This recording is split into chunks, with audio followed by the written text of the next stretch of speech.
ओम कल्याण मार्ग का पथिक भाग संख्या 21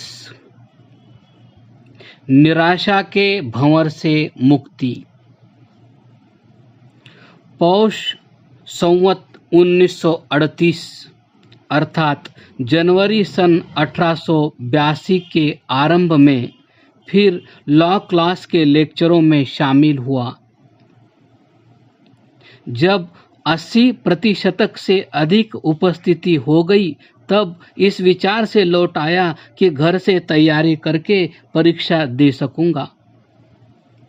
तलवन में पढ़े लिखों की संगत नहीं मिल सकती थी, इसलिए मैं अधिकतः अपने श्वशुर गृह जालंधर में रहने लगा।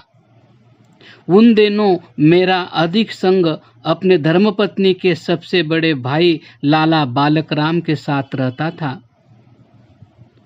संवत 1941 मार्गशीर्ष तक की संगतों को सत्संग नहीं कह सकता, हाँ कुसंग की उपाधि तो दे सकता हूँ, क्योंकि उनकी बदौलत आचरणों में कुछ गिरावट ही होती रही।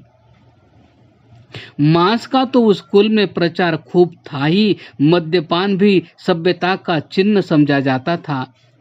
और फिर जब मुफ्त की शराब मिले तो बिना दृढ़ अभ्यासी सदाचारी के कौन प्रलोभन से बच सकता है। कभी राय शालिग्राम जी के ग्राम राजपुरांतर्गत भक्तपुरा में और कभी उनकी गढ़ रूपी कोट किशन चंद वाली हवेली में इसी प्रकार कालयापन होता रहा।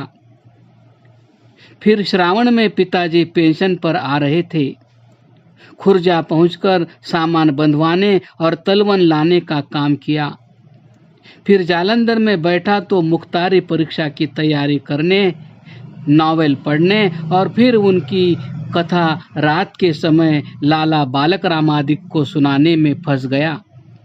अंग्रेजी उपन्यासों ने मेरे जीवन को बहुत अस्थिर बना दिया था, इसीलिए मुझे पीछे इनसे पूरी उपेक्षा हुई और अपने ब्रह्मचारी शिष्यों को भी इनसे बचने की प्रेरणा करता रहा। और उनमें से जिन्होंने मेरे इस उपदेश का आदर किया वे बतला सकते हैं कि उन्हें कितना लाभ हुआ। जालंधर में परीक्षा की तैयारी असंभव देखकर मैं लाहौर चला गया। भाटी दरवाजे के अंदर मकान किराए पर लिया। पास ही एक चौबारे पर सर्वहितकारिणी सभा खुली हुई थी। उसके अधिवेशनों में शामिल होने लगा। वहां भाई जवाहर सिंह और भाई दित्त सिंह जानी से भेंट हुई। ये दोनों सज्जन आर्य समाज लाहौर से भी संबद्ध थे। भाई जवाहर सिंह लाहौर आर्य समाज के मंत्री और भाई दित्त सिंह माननीय उपदेशक थे। आर्य समाज और ब्राह्मण समाज के साप्ताहिक जलसों में भी जाने लगा। लाहौर पहुंचकर मद्यपान का अभ्यास भी कम हो गया। सभा समाजों में भी जाने लगा, परंतु परीक्षा की तैयारी में जी न लगता। 15 व 20 दिन कुछ देखभाल के परीक्षा में बैठा। 2 दिन पीछे ही निश्चय हो गया कि उत्तीर्ण होना असंभव है। परीक्षा के दिन पूरे करके जालंधर लौट आया और वहां ही परिणाम सुन लिया। पिताजी पहली 6 माही की पेंशन लेने जालंधर आए, तब उन्हें मेरे अनुत्तीर्ण होने का समाचार मिला। मुझे उदास देखकर उन्होंने तसल्ली दी और अपने साथ तलवन ले गए। मेरी धर्मपत्नी भी अपनी 3-4 मास की पुत्री को गोद में लिए संग चली आई। 3 महीने गृह के आनंद में व्यतीत हुए। पुत्री का नाम वेद कुमारी रखा और उसके गोद में लेने में दंपति को स्वर्ग का सुख अनुभव होता था। परंतु संसार द्वंद्वमय है। सुख में दुख अवश्य विघ्न डालता है। भाई आत्माराम जी नौकरी से अलग होकर परिवार सहित घर लौट आए। इस प्रकार पिताजी के साथ 2 परिवार हो गए। शिवदेवी जी की अवस्था कुछ ऐसी हो गई जिसे देखकर मुझे क्लेश हुआ, परंतु उस देवी में ऐसी अपूर्व सहन शक्ति थी कि मुझे भी शांत कर दिया। अब मुझे यह विचार सताने लगा कि मुझे कमाने योग्य बनना चाहिए। गम गलत करने के लिए शराब की आदत बढ़ती गई। मुझ में एक अवगुण था जिसने अधिक हानि पहुंचाई। यदि मुझे नशा शीघ्र हो जाता और अधिक पीने से मैं बेहोश हो सकता तो शायद इस बुरी आदत से घृणा हो जाती। परंतु मेरी हालत यह थी कि ब्रांडी की पूरी बोतल चढ़ाकर भी अकल की बातें करता और पैर कभी न लड़खड़ाते। इसकी सनद मुझे अपने छोटे साले रायजादा हंसराज के विवाह पर मिली। छिड़कने का दिन था जब लड़के और लड़के वाले दोनों मिलकर होली खेला करते हैं। बारात समधियाने में जाने को तैयार हुई। पीते पीते सब बदमस्त हो गए थे। मैं सबसे बढ़कर 1.5 बोतल चढ़ा चुका था, परंतु पिता तुल्य राय शालिग्राम जी ने मुझे बुलाकर कहा, मुंशी राम जी, समधियों के घर जाकर कोई नामुनासिब हरकत न हो जाए। जिसको तुम इजाजत दो वही जाए। अगर मुझे भी जाने के लायक न समझना तो मुझे भी रोक देना। इससे बढ़कर सर्टिफिकेट क्या मिल सकता है। परंतु यह गुण मेरे लिए विषय से भी बढ़कर सिद्ध हुआ। मुझे पीछे देर तक पश्चाताप रहा और चिरकाल तक यही आवाज अंदर से उठती रही कि यदि मैं उस समय इस पाप से पनाह पा जाता तो लोक संग्रह का कितना अधिक काम कर सकता। परंतु एक समय आया जब मुझे अपने किए हुए सारे पापों का प्रायश्चित्त करने का अवसर मिला। आधे ज्येष्ठ से आधे भाद्रपद तक 3 मास इसी उधेड़-बुन में गुजरे कि किसी प्रकार अपना गुजारा अपनी कमाई से करने के योग्य हो जाऊं। श्रावण के अंत तक ऐसे ही विचारों ने मुझे मुख्तारी परीक्षा की तैयारी से रोक रखा। पहले कुछ इस ख्याल ने घेरा कि यदि कारमाइकल साहब का कहना मान लेता तो आज इस बेबसी की हालत में न होता। फिर प्रत्येक दूसरे तीसरे दिन नौकरी के लिए प्रार्थना पत्र तैयार करता और फाड़ डालता। अंतों को फिर परीक्षा की तैयारी की सूझी।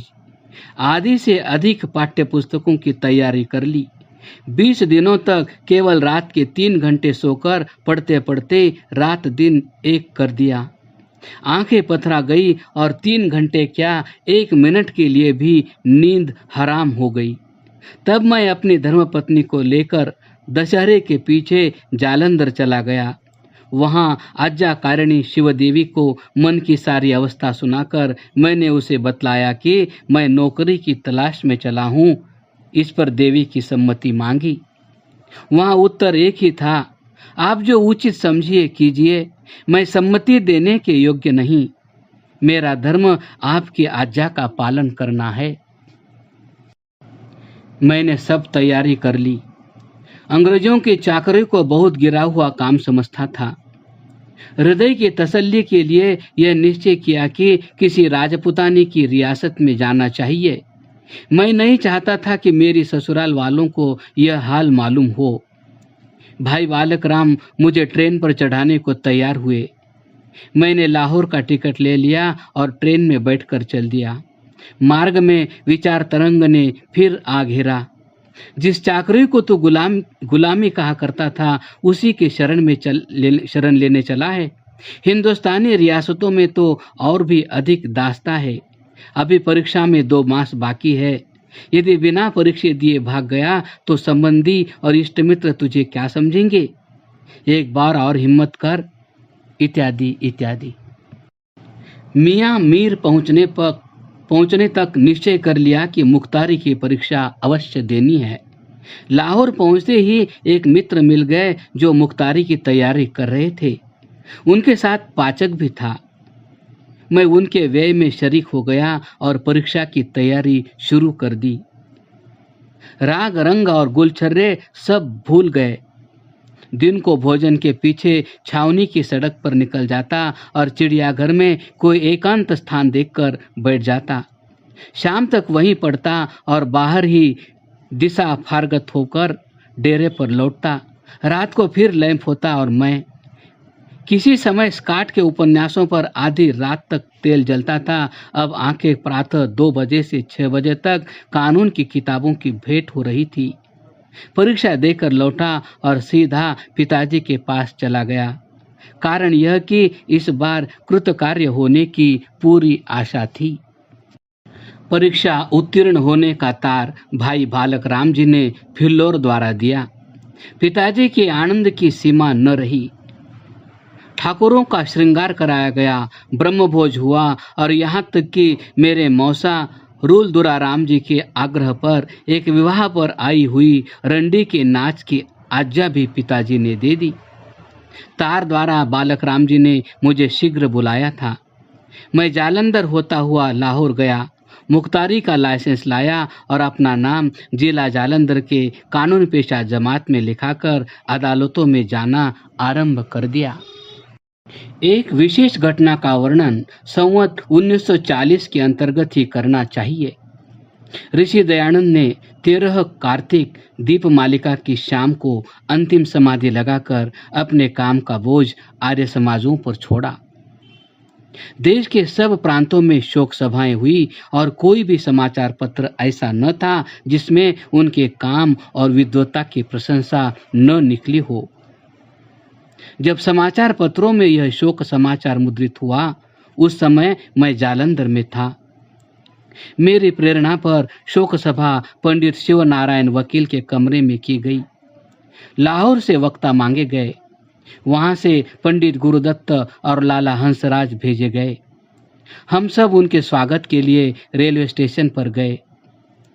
जब एक पिद्दा सा MA क्लास का विद्यार्थी और BA क्लास का सुक्कड़ सा हड्डियों का पिंजर दिखाई दिया तो पंडित शिव नारायण आदि ने कहा कि लाहौर वालों ने हमारे साथ मखौल किया है कि लड़के भेज दिए।